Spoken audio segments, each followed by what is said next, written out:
সাকিবের বল, তামিমের ঠিকঠাক কানেক্ট হওয়া শটে হওয়ার কথা বাউন্ডারি। সাকিবের এই বলটা খেললে বিপদ হতে পারে ভেবে সৌম্য সরকার অবশ্য খেলার চেষ্টাই করলেন না। তামিম ও সৌম্য দুই বাঁহাতি ব্যাটারকে করা বলগুলো অস্ট্রেলিয়া ম্যাচের আগে একটা প্রতীকী চিত্র ধরে নেওয়া যেতে পারে।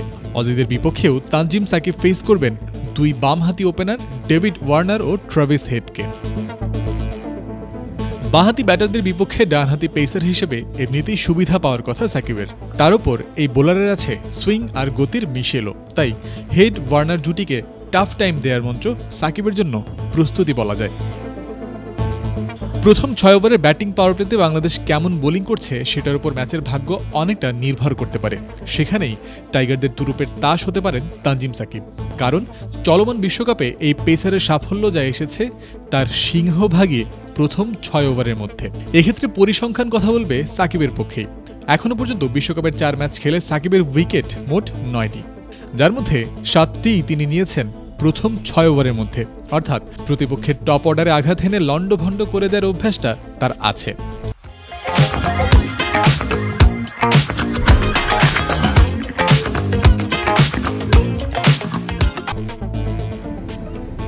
অস্ট্রেলিয়ার বিপক্ষেও গুরুত্বপূর্ণ হয়ে উঠবে সাকিবের এই ডমিনেটিং স্কিল। ট্রাভিস, ওয়ার্নার বা মিচেল মার্শদের দ্রুত প্যাভিলিয়নের পথ দেখাতে পারলে ম্যাচে ফ্রন্ট ফুটে থাকার কথা বাংলাদেশেরই। তাই এখানে সাকিবের ভূমিকা রাখা খুবই জরুরি।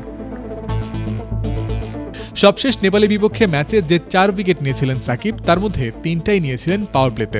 অন্য উইকেটটা নিয়েছিলেন 7ম ওভারে। সাউথ আফ্রিকার বিপক্ষে 3 উইকেট নিয়েছিলেন Shakib. De Kock, Reeza Hendricks, Tristan স্টাবসদের উইকেটগুলো তুলেছিলেন প্রথম 6 ওভারের মধ্যেই। নেদারল্যান্ডসের বিপক্ষে নেয়া একটা উইকেটও ছিল সেই ব্যাটিং পাওয়ার প্লেতে। শুধু লঙ্কানদের বিপক্ষে পাওয়া 1 উইকেট নিয়েছিলেন ইনিংসের শেষ ওভারে গিয়ে। ব্যাটিং পাওয়ার প্লেতে বোলার সাকিবের ডমিনেশন এখনও পর্যন্ত বাংলাদেশকে এনে দিয়েছে সাফল্য।